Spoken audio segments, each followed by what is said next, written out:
네, 여러분 안녕하세요.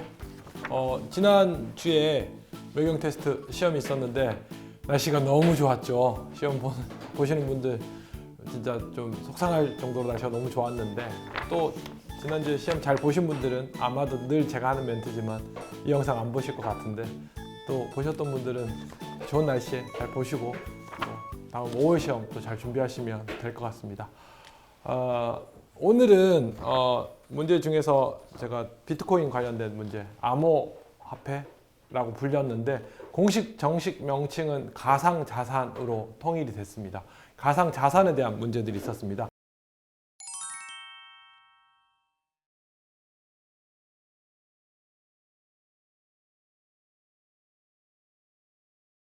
자, 우리 화폐다라고 하면 아마도 여러분 다 많은 분들이 잊어버렸을 텐데요. 저는 이게 제 직업이니까 다시 생각이 나는데, 중학교쯤에서 배웁니다. 화폐 3대 기능, 아마 초등학교 교과서에서 나왔을 수도 있는데요.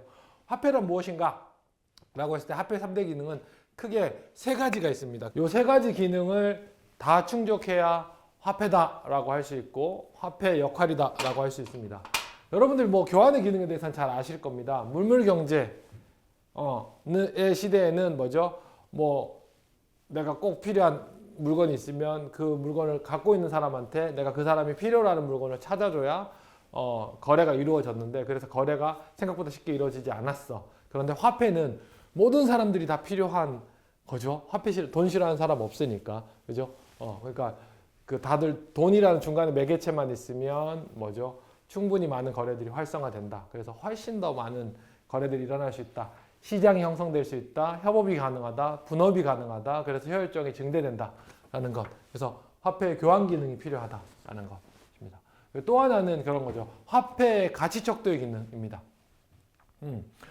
여러분, 제가 뭐 자주 얘기 드렸습니다. GDP에 대한 얘기 했고, 그 다음에 실제 GDP, 명목 GDP 하면서도 잠깐 설명을 드렸던 것 같은데요.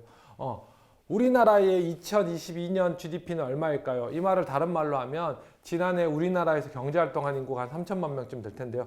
그분들이 열심히 땀 흘려서 노력한 결과가 뭘까요?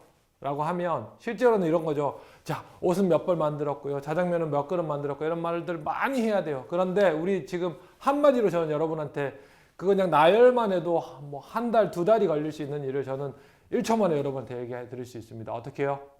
여러분한테 2022년 우리나라의 GDP는 아마 비슷할 겁니다. 제가 숫자는 확인하지 보지 않았는데 한은 열심히 산출하고 있을 텐데요. 2070조 원쯤 될 겁니다. 한마디로 얘기할 수 있죠. 그죠? 가치를 측정할 수 있어요. 그러니까 우리 저같이 미술에 문외한인 사람도, 예술에 문외한인 사람도 이 작품이 얼마나 시대사적으로 대단한 거고, 이 색감 보세요, 얼마나 대단한 거예요, 이런 얘기 할 수도 있는데요. 그럴 필요 없죠. 한마디로 얘기하면서 이거 시가로 10억이에요. 이거 시가로 500억이에요. 이렇게 하면 아주 쉽게 설명할 수 있습니다. 가치 척도의 기능입니다.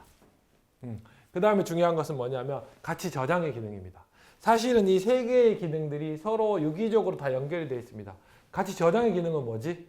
이런 거죠. 자, 우리 쌀을 저장하는 거는 한계가 있잖아요. 그렇죠? 금방 썩을 거니까. 그렇지? 근데 화폐는 오래오래 묵혀놔도 돼. 근데 여기에 전제가 하나 있습니다. 뭐가 있죠? 뭐죠? 가치가 변하지 않을 거다라는 가정이 들어가야 됩니다. 다시.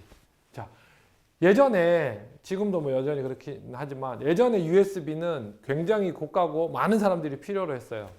그래서 예를 들면, 정확하게 뭐 256메가죠. 256메가짜리 USB가 당시에 예를 들면, 지금으로부터 한 10여 년 전에 5만 원이었어 라고 한다는 거지. 그러면 USB는 누구나 다 쓰지 뭐 하겠지 하고 5만 원짜리 USB를 1000개를 내가 갖고 있었어.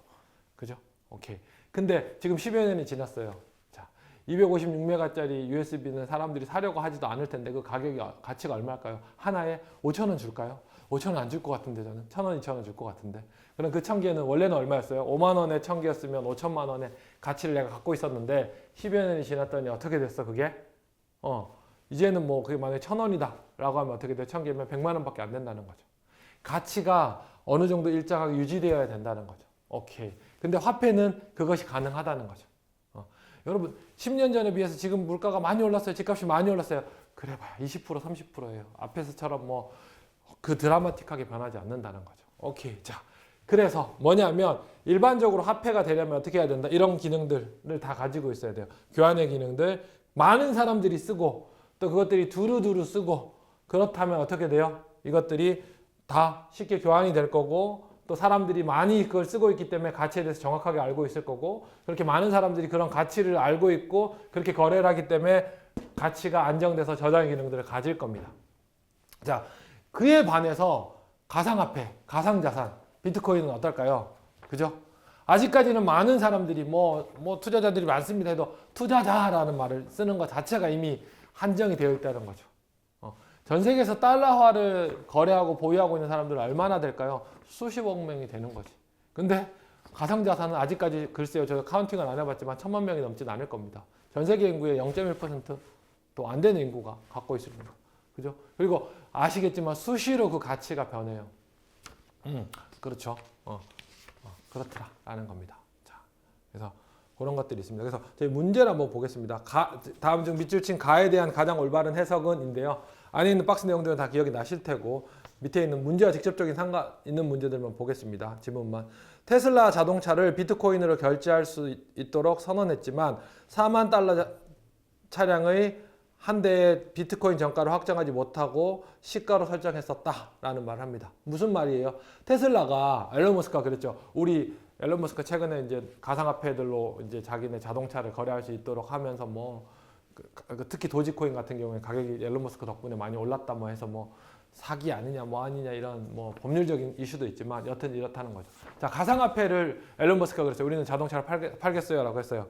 자, 그러면 4만 달러짜리 우리나라 돈으로 하면 얼마가 될까요? 지금 1,300원쯤 하니까 환율이 5,200만 원짜리 그 차량을 판매하는데 이거를 예를 들면 비트코인으로 팔겠어 했는데 시장에서 만약에 예를 들면 시장에서 가상화폐가 1비트코인이 10,000달러야 라고 하면 그럼 4비트코인의 거래가 될 수 있을 거예요.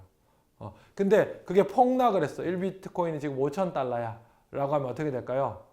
4비트코인이 아니라 8비트코인에 팔아야 된다는 거죠. 자, 이렇게 되면 뭐죠? 가치가 쉽게 변하기 때문에 그것들이 이제 쉽지 않아지는 거죠. 거래의 안정성이 회피되는 거죠. 그런 거죠. 예를 들면 이런 거예요. 내가 지금은 1비트코인이 1,000만 원의 가치가 있어서 예를 들면 4,000만 원짜리 차를 4비트코인에 살게요 라고 계약을 했어. 근데 1비트코인이 내가 그 차를 인수할 때쯤이 됐어. 계약금을 지불할 때쯤이 됐는데 1비트코인이 1,000만 원이 아니라 1억 원쯤의 가치로 상승했어. 그럼 내가 어떻게 해요? 그거 돈 주고 자동차를 살까요? 안 되겠죠. 미안한데 내 위약금 물게요. 하고 나머지 돈은 다 그냥 저희가 하는 게 낫겠죠. 그러니까 거래 안정성도 해쳐지는 거죠. 자, 근데 여기 핵심이 되는 건 뭐다? 가격 변동이 크다는 거지. 자, 그래서 첫 번째 1번 화폐로서의 편의성이 부족하다.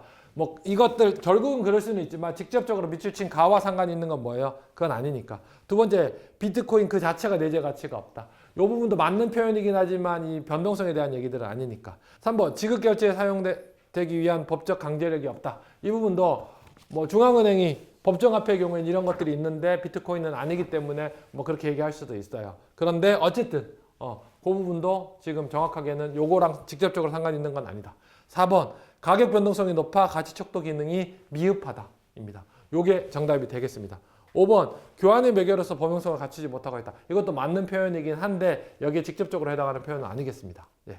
그래서 요 문제가 사실은 그냥 거기 있는 지문만 잘 알고 거기에 대한 내용만 바로 그냥 비트코인에 대한 가상자산에 대한 이해가 좀 부족하더라도 풀 수 있는 문제긴 했는데요. 제가 특별히 가상자산에 대한 여러 가지 앞으로 가상자산이 가치가 오를 거예요, 떨어질 거예요, 이런 얘기들, 이런 유튜브들은 많은데 근데 도대체 그 앞으로 장기적으로 어떻게 평가해야 되지? 라는 기본적인 내용들은 잘 없어서 제가 한번 요걸 근거로 정리를 해봤습니다. 이렇게 정리를 하시고 추가적인 부분들 여러분들이 더 따로 공부를 하시면 좋을 것 같습니다.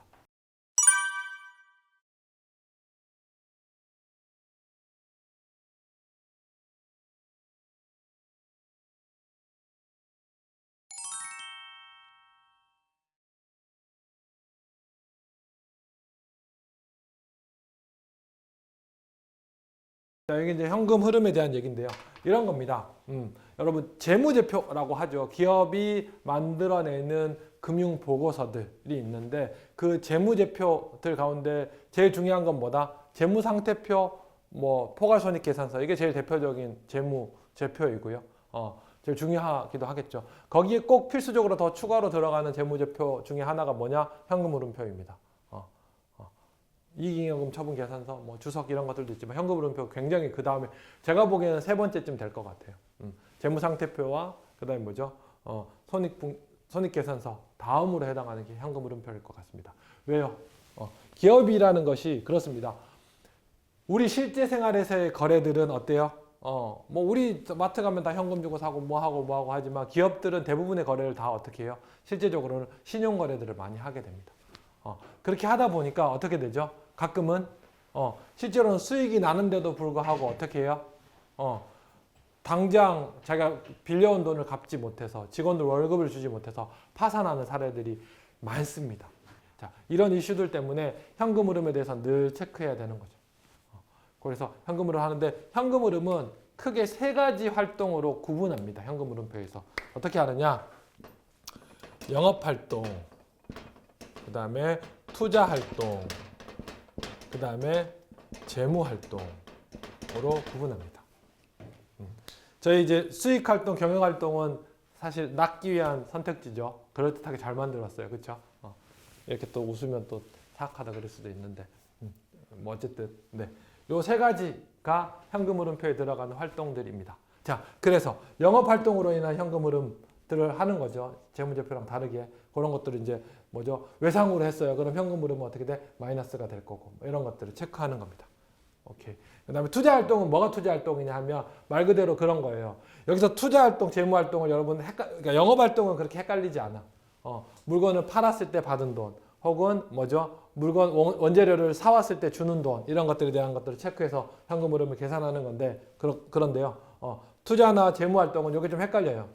우리는 채권 발행하고 채권에 관련된 뭐 어떤 장치들하고 주식에 관련된 것들 하는 거는 투자한다. 라고 하죠. 근데 기업 입장에서는 그거는 자금을 융통하는 일이기 때문에 그건 재무 활동에 해당합니다. 오케이. 투자 활동은 기업 입장에서 어떤 게 투자 활동이다? 건물을 짓고 기계를 사고 뭐 이런 것들이 투자 활동입니다. 오케이. 그래서 문제에서 보면 어떻게 되죠? 뭐 저기 현금 순유출 수입하면서 어떻게 했어요? 기업들이 어떻게 돼요? 옛날보다 차입금 덜 차입하고 유상증자. 그러니까 이 말이 뭐예요? 재무 활동에 해당하는 거죠. 돈을 빌려오거나 주주들로부터 더 돈을 모집하는 활동을 적게 해서 현금 흐름이 줄어들었어요라고 하는 겁니다. 그래서 재무 활동에 해당할 겁니다. 오케이. 이 정도 하시면 될 것 같고요. 자, 그럼 마지막으로 요거 그래서 정답은 재무 활동 4번이 될 거고요. 요 정도 하나만 더 기억하시면 좋을 것 같습니다. 자, 그러면 영업 활동이 플러스가 되는 게 좋아요? 마이너스가 되는 게 좋아요? 현금 흐름에서 영업 활동은 당연히 플러스 되는 게 좋죠. 물건을 팔아서 돈 많이 들어오는 게 더 좋으니까. 자, 근데 투자 활동은 플러스가 되는 게 좋아요? 마이너스가 되는 게 좋아요? 라고 하면 조금 생각을 해보셔야 돼요. 왜? 투자 활동이 플러스가 됐어? 자, 일반적으로 뭐죠? 잘 나가는 회사들은 어떻게 돼요? 건물도 많이 사고, 뭐죠? 혹은 뭐지? 기계도 많이 설치하고 할 거예요. 그러면 그 투자 활동으로 인해서 그럼 이건 다 설치하는 거잖아. 내가 써야지 되는 거잖아. 그러니까 투자 활동은 그렇게 잘 나가는 회사들은 어떻게 돼요? 마이너스가 될 수가 있지. 기계도 많이 사고 건물도 많이 지니까 그 활동으로 인해서 뭐죠? 돈이 나가니까. 반대로 뭐죠? 회사가 요새 쪼들려. 위험해. 그래서 뭐죠? 땅 팔아. 야, 이거 땅 팔아라. 저 기계 떼서 팔아라. 중고나라에 팔아라. 하면 투자 활동으로 인한 현금은 들어오겠지만 실제로 뭐죠? 이건 상태가 안 좋은 걸 수 있는 거지. 오케이. 자, 재무활동도 마찬가지예요. 일반적으로 특히 재무활동이 더 애매한데 재무활동으로 해서 돈이 많이 들어왔어요. 그럼 유동성 확보가 됐으니까 이건 좋은 건데 라고 할 수도 있는데 마이너스예요. 그럼 유동성 확보가 안 돼서 안 좋은 건데 라고 표면적으로 그렇게 해석할 수도 있어요. 사실은. 근데 한편으로 다른 한편으로 보면 우리 돈을 많이 벌었어. 그래서 빚을 많이 갚았어. 그럼 재무활동은 마이너스가 될 수도 있어요. 반대로 어떻게 되죠? 돈이 지금 잘 안 돌아와. 장사가 잘 안 돼. 그래서 뭐지? 외부에서 뭐지? 돈을 많이 빌려왔어. 그럼 뭐지? 재무활동은 플러스가 될 수도 있어요. 자, 이런 상황들 잘 고려해서 어떤 게, 그러니까 영업활동은 당연히 플러스가 더 좋은 게 맞거든요. 근데 투자나 재무는 플러스가 반드시 좋은 건 아니다. 왜 플러스가 되어야 되는지, 왜 마이너스가 되었는지의 이유를 좀 살펴보셔서 플러스, 지금 좋은 상태인지 나쁜 상태인지를 보실 수 있다. 제가 이렇게 더 추가로 설명한 거는 이런 것들을 요 세 가지를 아시는 게 특히 매경 테스트에서는 요 세 가지 정도 현금 흐름표는 구분이 된다고 플러스 마이너스 이렇게 됩니다를 아시는 걸로도 충분한데 이 정도 아셔야지 설명을 이해하셔야지 헷갈리지도 않으시니까 그래서 추가로 더 설명을 해드렸습니다. 요즘은 날씨도 따뜻하고 나들이 하기도 좋은 시절이지만 다시 돌아보면 공부하기도 좋은 시절일 것 같습니다. 5월 시험 준비 잘 하셔서 또 5월에 좋은 결과 얻으시기 바랍니다. 감사합니다.